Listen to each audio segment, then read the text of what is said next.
Pushing harder isn't always better, especially when you have endo or PCOS. Definitely not. Smarter movement can actually be the real game changer then. Absolutely. And if you've ever felt like, your workouts just leave you drained, maybe in more pain, certainly not energized, well, that disconnect is something we hear about a lot. It really is common. Living with endometriosis or PCOS, it means your body often responds to exercise in ways that, frankly, traditional fitness advice just doesn't quite get. Right. So today, let's do a deep dive into why that whole no pain, no gain idea, that old mentality, can actually work against you when you're managing these conditions. Yeah, let's unpack that. Our mission today is really to explore a more supportive approach. Think smarter, kinder movement.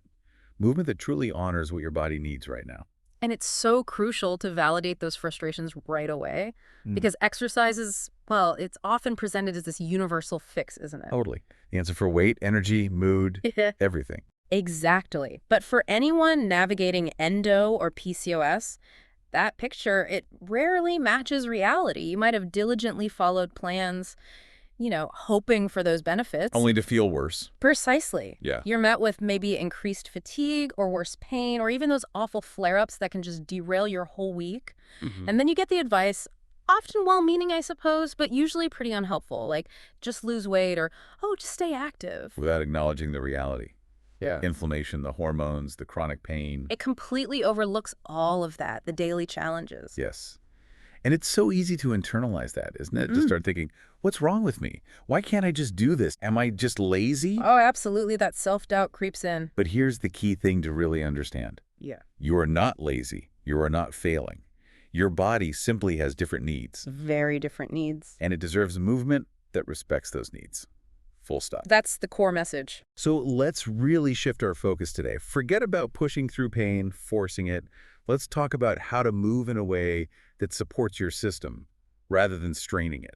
Okay, so maybe let's look at why certain types of exercise can unfortunately make symptoms worse first. Then we can explore the kinds that might actually be helpful. That was good. What are we talking about? The wrong kinds. Well, often it's the really high intensity stuff. No. Think intense cardio sessions, maybe those boot camp style classes that are really popular. Right, the ones that really push you to the max. Exactly. The issue is these can have a pretty significant impact on cortisol levels, our main stress hormone. Okay, cortisol. It has its purpose. Right. Right, it's not all bad. But what's the specific problem with these workouts spiking it? Well, the problem really comes when that cortisol response is prolonged or just excessive, when it stays high. Ah, okay. That can kick off a whole cascade of negative effects. For starters, increased inflammation all through the body. And inflammation is already a huge piece of the puzzle with endo and PCOS. It really is, often a major factor. And high cortisol can also mess with hormonal balance even more. Which is often already quite delicate in these conditions. Exactly. Delicate is a good word. It can also contribute to blood sugar swings, instability there, and ultimately it can just worsen pain and that really profound fatigue that so many people experience. That makes so much sense because I know so many people with endo or PCOS describe that feeling almost like a hangover after a really intense workout. Right. Total exhaustion. Yes, like their body is just reacting to a massive stressor. It feels completely opposite to what exercise is supposed to do, which is often, give you energy. Precisely. And that's where the contrast with, say, low-impact, more mindful movement becomes really clear and so important. Okay. Because instead of adding more stress to the system, these types of activities can actually support the body's own healing processes. So what kind of things are we talking about? Well, take gentle strength training, for example. The focus isn't on lifting super heavy, but on gradually building muscle. Without overloading everything. Right. Which can help with metabolism and overall strength, but without that big cortisol surge we were just talking about. Okay. And what about something simple, like walking?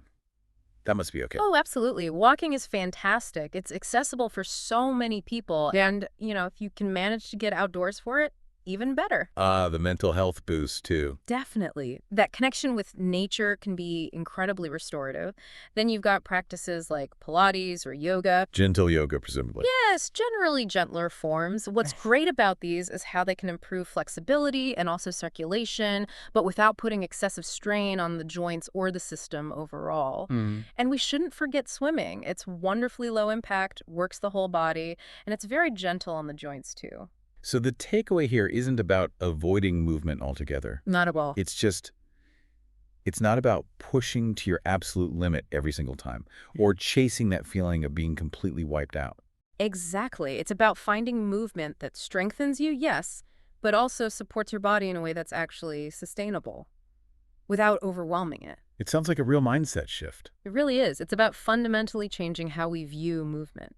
So instead of seeing it as a chore, something we have to do, or worse, like a punishment, Right, punishing ourselves for what we ate or something.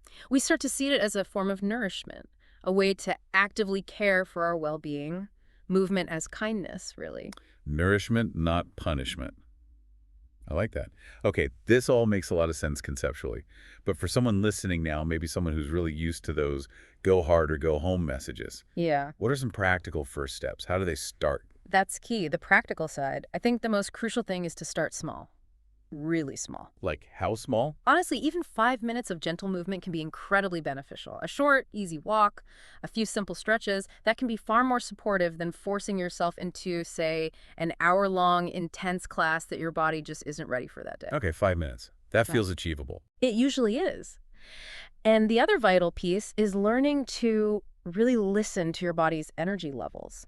Pay attention. So some days might be different than others. Exactly. There will be days when, even if you plan to do something, rest is actually what your body truly needs most. And that's okay. That's not failure. That permission to rest is huge, isn't it? Yeah. Without the guilt. It's essential. Rest is an active, productive part of managing these conditions. And related to that is shifting the focus away from intensity and towards consistency. Right. Little and often beats big and sporadic. Absolutely. A few minutes of gentle movement most days can have a much more positive, cumulative impact on your health and your symptoms than maybe one or two really intense workouts a week that leave you flattened. Okay. And finally, perhaps the most important piece of practical advice. You have to honor your pain signals. Learn to listen. Don't just push through everything. Please don't. If an exercise feels wrong, if it's sharp pain, or if it just leaves you feeling completely drained and worse afterward, that's your body talking to you. Giving you variable feedback. Extremely valuable. It's a signal.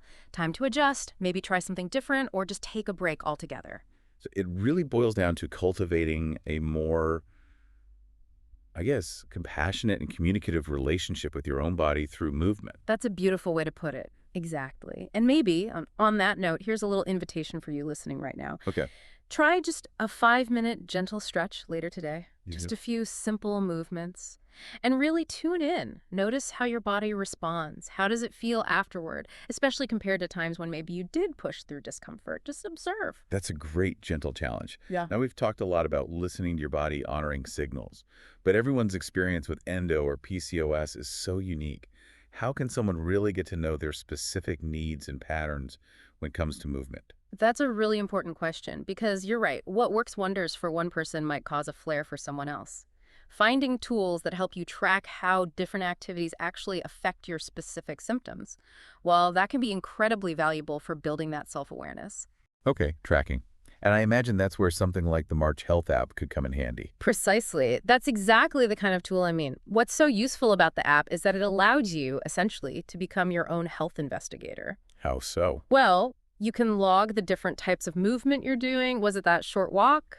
Some stretching, maybe light strength training. And then you can track how those activities seem to correlate with your own pain levels, your fatigue, your overall energy on those days and the days after. Ah, so you start seeing connections over time. Exactly. It helps you identify your own unique patterns, your triggers, both positive and negative. You learn what types of movement, what duration, what intensity actually feels good and supportive for you. It's like getting personalized feedback then, instead of just relying on generic advice that might not fit at all. That's it. It guides you towards what genuinely supports your well-being.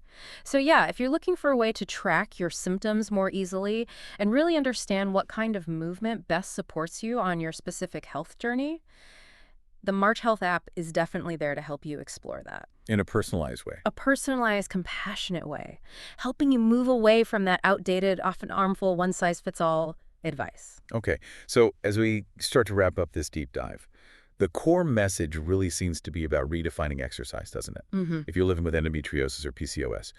It's about moving smarter, yes, absolutely. But maybe even more fundamentally, it's about moving with kindness, moving with deep respect for your body. And it's so important to remember prioritizing gentle movement, choosing that kinder path. Hmm. It is not a sign of weakness. It's not giving in. Yeah. It's actually a profound act of self-awareness. It's wisdom. It's truly listening to and honoring your body's signals. And as we've kind of established, honoring those signals, that's what leads to healing and real progress in the long run, not the setbacks that come from constantly pushing too hard. Couldn't agree more.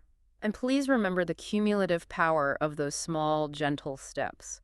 They might feel insignificant sometimes, maybe in the moment. Like, what's 5 minutes really going to do? Right. But consistently choosing that kindness in your movement day after day, it can lead to really significant, really lasting positive changes in how you feel overall. That's incredibly hopeful. So if this deep dive, if this conversation has resonated with you, maybe think about sharing it, perhaps with someone else in your life who might also benefit from this message. Yeah, the understanding that gentle movement can be incredibly powerful. Exactly. And as always, we want you to know that March Health is committed to supporting you on your individual journey. With every gentle step, every mindful stretch, every moment, you choose to honor yourself. Mm. So until our next deep dive, remember to move with kindness, rest with pride when you need to, and really trust your body's remarkable wisdom.